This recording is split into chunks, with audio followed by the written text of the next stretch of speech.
Rebecca here. I'm the owner of Lone Moose Ski Shop. We are Laramie's best ski shop. Don't forget that in beautiful downtown Laramie, Wyoming. I'm here at the shop. I apologize. I'm 8 minutes late hopping on the live stream. We're live right now on our YouTube channel and on our Facebook page, and we're also live over on this screen on Instagram. So it might be weird if I'm like not looking at you, I'm looking at the other screen. I don't know. We're just going to roll with it. Anyways, I apologize. I'm late. We have had a really challenging year for our family this year, and with breast cancer. I've finished breast cancer treatment and excited to get back to work and back to winter, and so excited to be working at the shop, but also trying to build up my strength and my endurance to hopefully teach some ski lessons this winter. So I was actually at the gym working out, doing swimming my laps this morning, trying to work through that scar tissue. And I looked at my watch and I was like, holy cow, I'm supposed to be live in like a half an hour. So anyway, apologize for my tardiness. Today, we are going to talk about 4 big mistakes to avoid when you buy used ski equipment. This is a really cool topic to talk about. I know that here at Lone Moose, like we rent skis, we sell skis, we service skis, like we are a full-fledged ski shop, and our whole purpose for existing is to help humans ski. And so why would I want to talk about buying used ski equipment when it kind of contradicts what we do here? I want to talk about it because our mission here at Lone Moose is to help everyone get out on skis regardless of your budget. And a lot of us can't afford to go out and buy new fancy equipment. And so we do the next best thing, which is to buy used equipment. We also really care about the environment here at the shop, and we want to make sure that we can keep all of those serviceable skis and boots and bindings and poles out of landfills if we can. So we really work hard at trying to repair and fix up old ski equipment to keep so you can get outside and explore without having to drop a lot of coin. But of course, if you do want to drop a lot of coin, we're happy to help you do that too. And we believe that your skis belong outside. They don't belong like waiting in a used gear shop to be purchased. We have also noticed we're rolling into our 5th season here as a ski shop. We've also noticed that a lot of people will go out and buy used ski equipment and then bring it to us to be serviced, and we'll find something wrong with it. And so I want to give you these 4 tips so that you can not make any of those mistakes, and so that you can make sure if you're buying used equipment, if you're spending your money and investing in used equipment, you know exactly what you're getting. All right, the first mistake that most people make when they buy used ski equipment is they don't buy the right size. And a lot of used gear shops, it's just like they'll accept whatever. And the people who work at used gear shops, or the people who work at ski shops who might not be skiers themselves, like they might not know how to properly fit you for that ski equipment. So and we can get really technical with fitting, and I'm not going to go into fitting here and the technical aspects, but I want to give you just a few pointers, a few things to think about. So if you're looking for used cross-country skis, be it skate skis, classic skis, touring skis, backcountry Nordic skis, it's really important to make sure that that equipment fits. So when it comes to poles, ski poles, what we're looking for is a pole that's kind of armpit length or shoulder height if you're looking for a classic ski pole. Let me show you an example.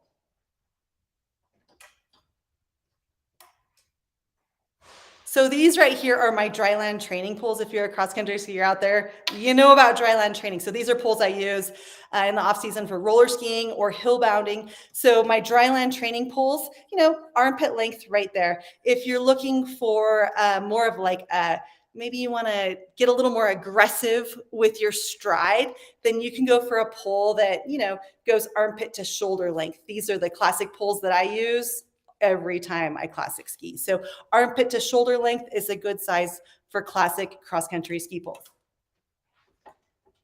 If you want to get into skate skiing, that's awesome. And what we recommend here at Lone Moose is to make sure that skate pole, it needs to be taller than your classic pole, or you're not going to be able to get that nice stride. So we recommend chin to the tip of your nose. It totally depends on what you're comfortable with.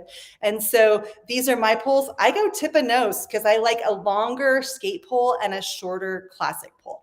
But totally dependent. When you're buying used poles, one thing that you can do is buy a little bit taller, bring them into us, and my ski techs will cut those poles down to the right size for you. Super easy to do, and we're happy to do that for you. When it comes to downhill poles, what you're looking for is a pole that if you flip it upside down, you can see this doesn't have a basket on it, but you can see where that basket goes. You want to grip underneath that basket, and you're looking for a pole that is at that 90-degree angle with your arm. All right, I know a lot of cross-country skiers like a little taller pole, and that's okay, but the general rule of thumb is 90 degrees. Make sure you're gripping underneath that basket. When it comes to skis, there is a big myth out there when it comes to fitting cross-country skis. In the olden days, when I was a kid, like back in the 90s, the rule of thumb was like to put the ski against you and then reach up, and the ski should come to right where your wrist hits that 90-degree angle. That is so 1990. So if you go to a ski shop and they're like, let me fit you for ski, lift your arm up, just like, don't do it. What you need to do with cross-country skis is think about the flex of the ski, the camber of the ski. So when we're skiing, we want to make sure that we're activating that kick zone on a classic ski. So if the ski is too soft, you're not going to get any glide from the ski. If the ski is too stiff, then when you put your foot down, when you put your weight on that foot, you're not going to get any kick at all. So we want that perfect balance on a classic ski between kick and glide. So cross-country skis are not measured by height. Like the height of the ski doesn't matter. What's important is that your weight matches the camber or the flex of that ski. So if you're in a used ski shop and you find a screaming deal on a pair of cross-country skis, either downhill or either skate or classic, the best thing you can do is hop on your phone right there and pull up a size chart. All you got to do is Google the make and model of that ski, and then you'll be able to find a size chart. One thing to note about the size chart that you're going to find online, if you're buying used skis, the flex of the ski, the camber of the ski is probably pretty soft because they're used skis. So what I would do is pull up that size chart and then subtract 5 to 10 pounds to account for the softness of that ski. When I bought the shop 5 years ago, all of the cross-country skis in our rental fleet were stored with straps like this, keeping the ski together. And that completely ruined the camber of all of our rental skis.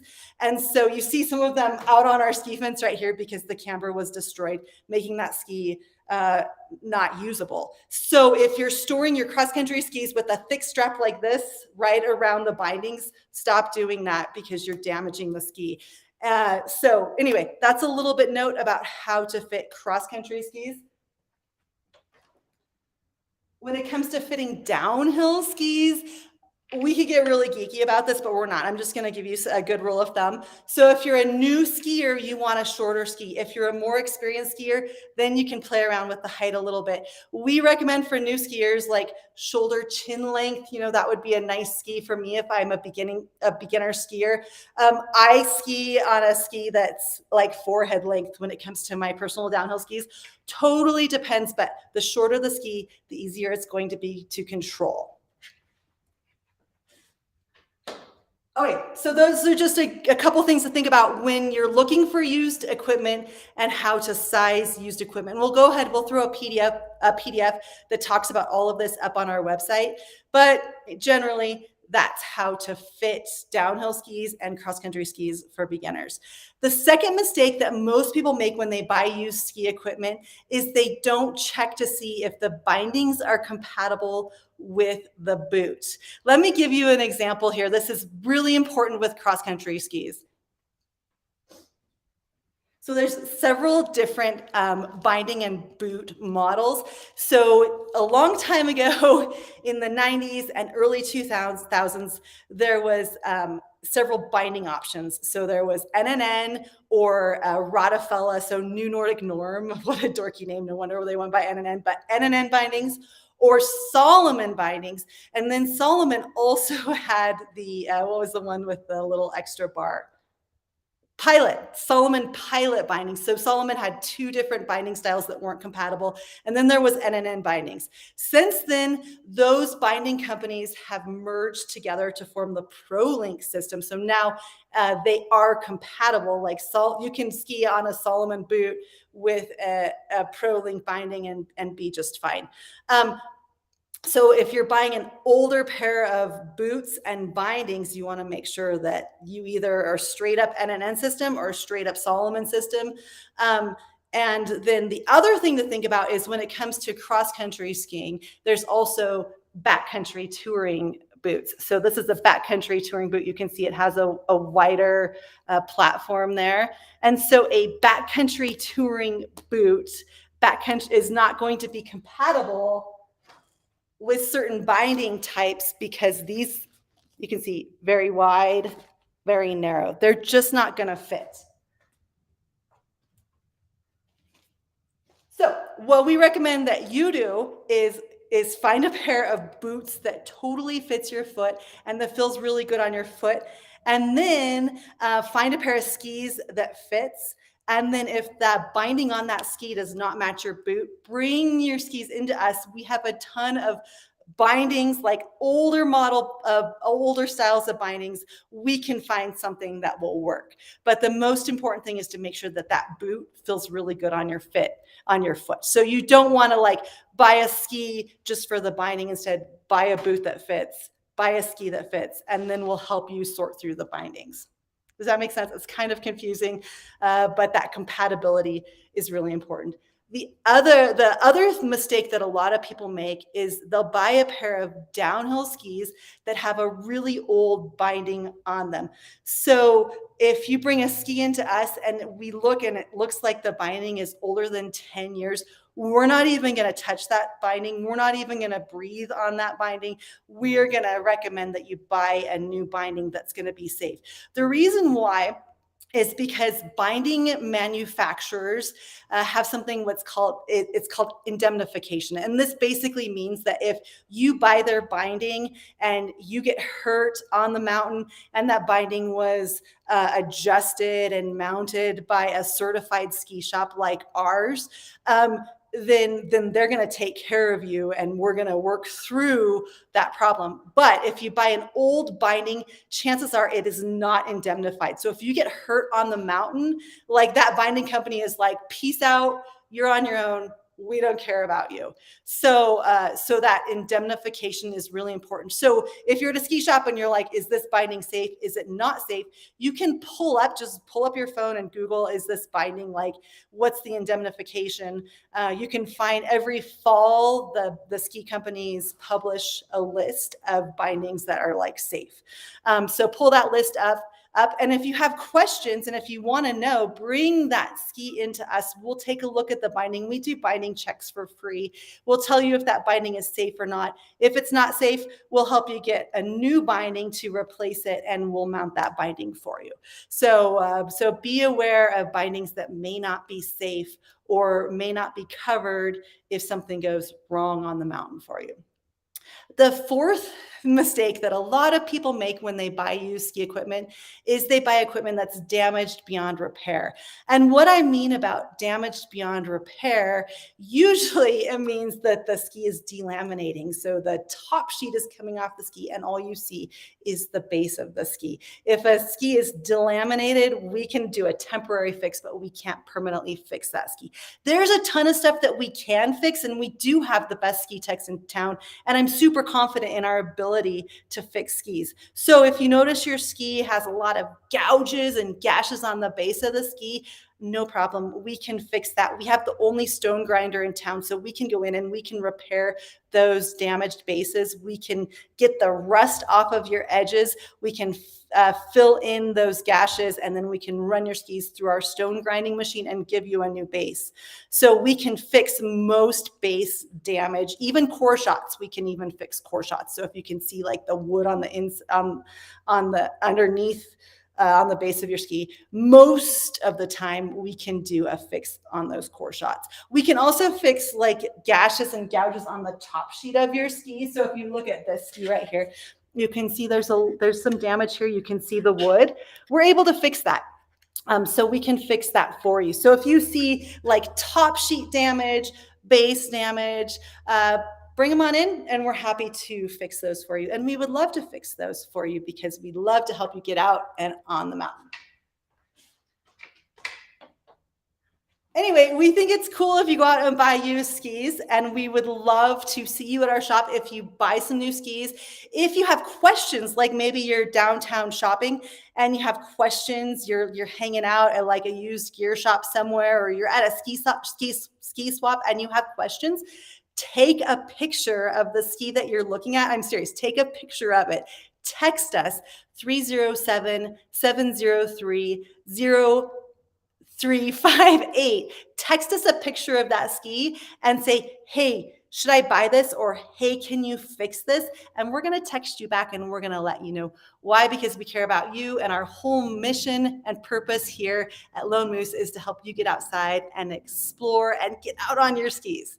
So anyway, questions, let us know. We're happy to do what we can to get you out on the mountain.